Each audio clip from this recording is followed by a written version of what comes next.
आणि त्याचमुळे याची चर्चा सर्वाधिक राहिली अखंड महाराष्ट्रामध्ये। अमरावतीमध्ये पूर्ण भाजपमय असं चित्र पाहायला मिळत आहे।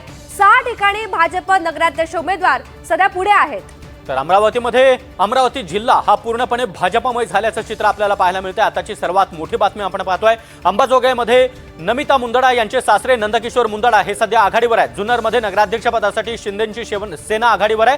अंबाजोगाईमध्ये नमिता मुंदडा भाजपचे आमदार आहेत, त्यांचे सासरे आणि विमल मुंदडा यांचे पती नंदकिशोर मुंदडा हे सध्या आघाडीवर आहेत। नगराध्यक्षपदाचे उमेदवार असलेले नंदकिशोर मुंदडा हे सध्या आघाडीवर असल्याचं चित्र पाहायला मिळत आहे। तिकडे जुन्नरमध्ये नगराध्यक्षपदासाठी शिंदे सेना आघाडीवर आहे आणि अंबाजोगाईमध्ये नमिता मुंदडा यांचे सासरे आघाडीवर आहेत। त्या पाठोपाठ एक महत्त्वाची अपडेट आतापर्यंत आपल्यापर्यंत पोहोचते, ती म्हणजे अमरावतीमध्ये पूर्ण भाजपमय असं वातावरण आहे, असं चित्र आहे, कारण 6 ठिकाणी भाजप नगराध्यक्ष उमेदवार सध्या आघाडीवर आहेत। तर अमरावती जिल्हा हा पूर्णपणे भाजपमय झाल्याचं चित्र आपल्याला पाहायला मिळतंय।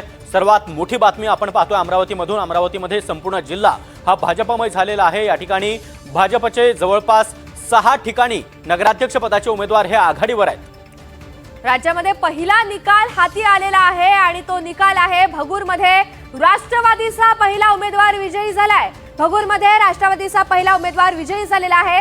राज्यातला सगळ्यात पहिला निकाल हाती आलाय। तर निकालामध्ये राष्ट्रवादीने आता नारळ फोडलेला आहे। भगूरमध्ये राष्ट्रवादीचा पहिला उमेदवार विजय झालाय। राष्ट्रवादीच्या प्रेरणा बलकवडे या विजयी झालेल्या आहेत, त्यामुळे राष्ट्रवादीने पहिला गुलाल उधळल्याचं चित्र सध्या पाहायला मिळत आहे। भगूरमध्ये राष्ट्रवादी काँग्रेसचा पहिला निकाल हाती आलेला आहे। राष्ट्रवादी काँग्रेसच्या उमेदवार या ठिकाणी विजयी झालेले आहेत आणि पहिलीच ही महत्त्वाची बातमी म्हणावी लागेल, राष्ट्रवादीच्या प्रेरणा बलकवडे या विजयी झालेल्या आहेत। दिलासादायक बातमी राष्ट्रवादीसाठी आहे।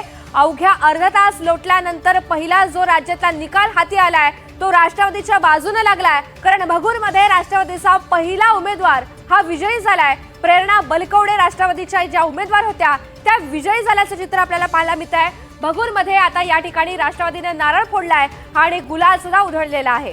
राज्यातील पहिला निकाल आपल्या हाती आलेला आहे। भगूरमध्ये राष्ट्रवादीच्या पहिला उमेदवार विजयी झालेले आहेत।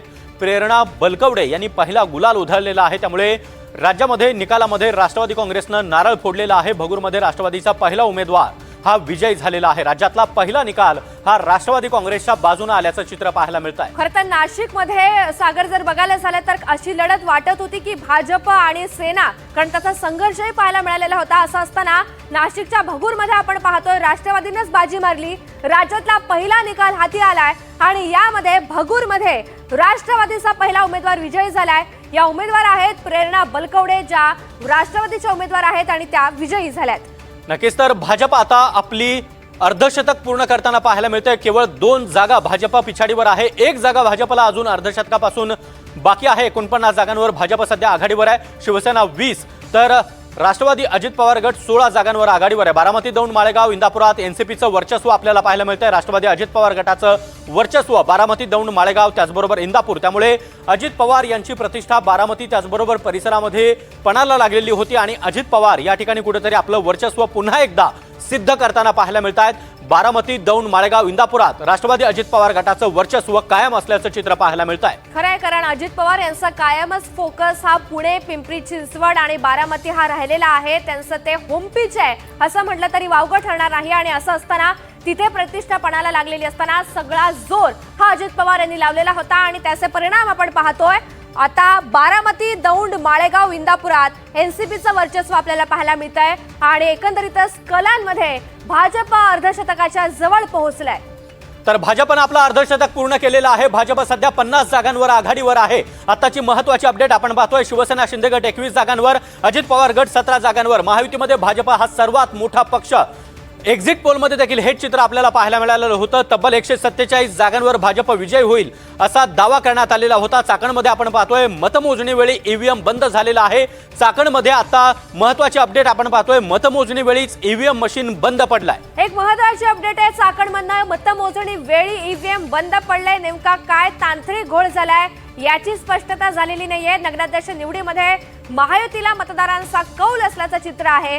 जो अर्धा तास झालाय किंवा पाऊण तास झालेला आहे त्यानुसार नगराध्यक्ष निवडीमध्ये महायुतीला मतदारांचा कौल मिळतोय, कारण भाजपनं अर्धशतक गाठलंय आणि तो टप्पा आता पुढचा किती लवकर पार केला जातो हे पाहायचंय। कोकणात महत्त्वाची अपडेट आहे, गुहागरमध्ये मनसेचा एक नगरसेवक विजयी झालाय। गुहागरमध्ये आता मनसेला यश मिळालंय। नक्कीच तर मनसेने देखील नारळ फोडलेला आहे, मनसेने देखील गुलाल उधळलेला आहे. गुहागरमध्ये मनसेचा एक उमेदवार विजयी झालेला आहे. गुहागरमध्ये मनसेला मोठं यश आपण पाहतोय. मनसे या चित्रामध्ये कुठेही नसताना आता गुहागरमध्ये मनसेला मोठं यश, गुहागरमध्ये मनसेचा एक उमेदवार हा विजयी झालेला आहे. गुहागरमध्ये मनसेचा एक नगरसेवक विजयी झाला. खरं आहे आणि खरं तर गुहागरमध्ये सागर भास्कर जाधव हे असताना तिथे आता मनसे आघाडी घेते म्हणजे हे एक वेगळं आणि असं आश्चर्यकारक चित्र म्हणावं लागेल. नागपूरच्या कामठीमध्ये भाजप आघाडीवर आहे, कारण विदर्भामध्ये एकंदरीतच भाजपने प्रचंड जोर लावलेला होता. महत्वाचे नेते हे तिथे प्रचारासाठी तळ ठोकून बसलेले असतानाच आता नागपूरच्या कामठीमध्ये सुद्धा भाजप आघाडीवर आहे.